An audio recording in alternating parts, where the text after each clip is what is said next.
Hello बच्चों, आज मैं आपके लिए क्लास 9th की मैथ की वर्कशीट नंबर 48 लेकर आई हूँ। इसमें बच्चों वर्कशीट की हेडिंग है आंकड़ों का संग्रह। ठीक है, और इसमें आपको बताया गया है कि किसी भी तरह के आंकड़े हम किस तरह से इस्तेमाल करते हैं और उनका रिकॉर्ड किस तरह से रखते हैं। जैसे कि आपने देखा होगा, स्कूल में जाते हो, टीचर रजिस्टर में आपकी अटेंडेंस लगाते हैं, कितने बच्चे आए हैं कितने नहीं आए हैं, उनका सबका जो हिसाब किताब है वो रजिस्टर में होता है। इसी तरह से आपको एक स्कोर बोर्ड दिखाया गया है क्रिकेट के मैच का, जिसमें लिखा है गेंदबाज का नाम, ओवर, मेडन ओवर, दिए गए रन और लिए गए विकेट। उसकी जानकारी आपको इस टेबल में दी हुई है। ठीक है बच्चों, और आप जानते हो कि खेल कोई भी हो, इसका हार जीत का फैसला कैसे होता है? स्कोर बोर्ड से होता है। और स्कोर बोर्ड से आप खेल के बारे में उपयोगी सूचनाएं भी प्राप्त करते हैं, वो भी बहुत इंपॉर्टेंट होते हैं। उदाहरण के लिए आप यह भी ज्ञात कर सकते हैं कि सबसे ज़्यादा जिसने रन बनाए हैं उसने कितना समय लिया, कितनी गेंदों का सामना करना पड़ा। प्रतिदिन हम जितने भी तथ्य इकट्ठे करते हैं, संख्यात्मक अंकों वाले या सारणी वाले या आलेखों वाले, उनकी सूचनाएं हमें किससे मिलती है? जब हम उनका रिकॉर्ड रखते हैं। ठीक है बच्चों, यानी कि उन्हें कहीं लिखते हैं। तो आप देखो, इसमें बताया गया है अर्थपूर्ण सूचनाएं उपलब्ध करने से संबंधित अध्ययन गणित की जिस शाखा में किया जाता है उसे सांख्यिकी कहा जाता है। ठीक है, ये जो हम आंकड़ों का लिखा जाना करते हैं, ये जो हम आंकड़ों का रिकॉर्ड रखते हैं, उसको क्या कहते हैं बच्चों? सांख्यिकी कहते हैं। ठीक है, अपने दैनिक जीवन में संख्याओं, आकृतियों, नामों इत्यादि से संबंधित अनेक प्रकार की सारणी जो हम बनाते हैं आंकड़ों के लिए, उसे सांख्यिकी कहते हैं। ठीक है, जैसे आपको एक क्रियाकलाप दिया गया है बच्चों नीचे, तो उसमें लिखा है अपनी कक्षा के किन्हीं 20 विद्यार्थियों की लंबाई सेंटीमीटर में के आंकड़े संग्रह करके एक तालिका बनाइए। इसमें बच्चों मैंने एग्जाम्पल के लिए 2 बच्चों के नाम लिख दिए हैं, मोना और राकेश।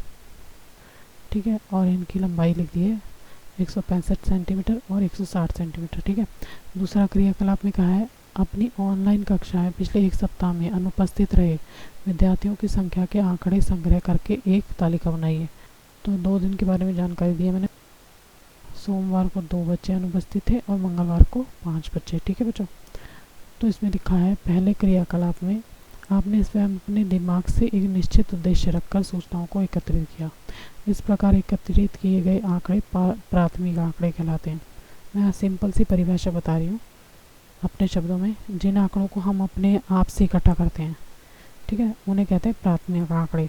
जिन सूचनाओं को हम दूसरों की सहायता से एकत्रित करते हैं, जैसे गूगल से, किसी और के जरिए हम सूचनाओं को पता लगाते हैं, तो उसे कहते हैं गौण आंकड़े। ठीक है, और इसी पे हमारे जो है वर्कशीट के क्वेश्चन है आज। तो पहला क्वेश्चन मैं करवा देती हूँ आपको। पहला क्वेश्चन है उन आंकड़ों का उदाहरण दीजिए जिन्हें आप दैनिक जीवन में एकत्रित कर सकते हैं। तो आंसर है दैनिक जीवन में संग्रह योग्य आंकड़े होते हैं। जैसे मैंने अपनी मर्जी से लिखा है, ये आप कुछ भी लिख सकते हैं। पहला है अपनी कक्षा में 25 सहपाठियों द्वारा एक क्लास टेस्ट में प्राप्त किए अंकों का संग्रह। दूसरा है अपने परिवार के सदस्यों की आयु, उनकी लंबाई संबंधित आंकड़ों का संग्रह। तीसरा है कक्षा के छात्रों के परिवारों के सदस्यों की संख्या का संग्रह। ठीक है बच्चों, और क्वेश्चन नंबर 2 है, मैंने क्वेश्चन में आंसर आपको बता दिया है, साथ में लिखा हुआ है, ऐसे आप इसको पूरा पूरा लिख लेना। ठीक है, लिखा है नीचे दिए गए आंकड़ों को प्राथमिक आंकड़ों या गौण आंकड़ों में वर्गीकृत कीजिए। पहला है कक्षा 9 के 10 विद्यार्थियों के जूते की माप। तो ये क्या है बच्चों? प्राथमिक आंकड़े हैं। ठीक है, अगला है अपने किन्हीं 20 मित्रों के रक्त समूह। ये भी प्राथमिक आंकड़े हैं क्योंकि आप खुद से इकट्ठा कर सकते हो। आपके कक्षा मित्रों के परिवारों के सदस्यों की संख्या, ये भी प्राथमिक आंकड़े हैं। ठीक है, आप खुद से इंफॉर्मेशन कलेक्ट कर सकते हो। ये गणित की परीक्षा में 30 विद्यार्थियों द्वारा प्राप्त किए अंक। बच्चों ये आप नहीं कर सकते क्योंकि इसके लिए आपको टीचर से पूछना पड़ेगा। ठीक है ना, टीचर से पूछोगे, वो फिर रजिस्टर में चेक करेगा, फिर आपको आंकड़ों का ब्यौरा देगा। तो ये गौण आंकड़े हो गए, दूसरों की हेल्प से। ठीक है, किया गया काम गौण आंकड़े होता है। लास्ट है बच्चों, वन महोत्सव के दौरान 100 विद्यालयों द्वारा लगाए गए पौधों की संख्या। अब बच्चों 100 विद्यालयों में जाकर आप खुद तो पता नहीं करोगे, आप गूगल से निकालोगे ये आंकड़े, या फिर किसी टीचर की हेल्प से हर स्कूल में जाकर हर टीचर से पता करोगे, ठीक है ना। तो इसमें आपको बहुत ज़्यादा मदद लेनी पड़ेगी। तो ये होगी गौण आंकड़े, ठीक है बच्चों। तो इस तरह से ये वर्कशीट आपकी कंप्लीट हो गई। आज की वर्कशीट में इतना ही बच्चों। अगर आपको मेरा वीडियो अच्छा लगा हो तो प्लीज़ मेरे चैनल को लाइक करना, सब्सक्राइब करना। Thank you very much.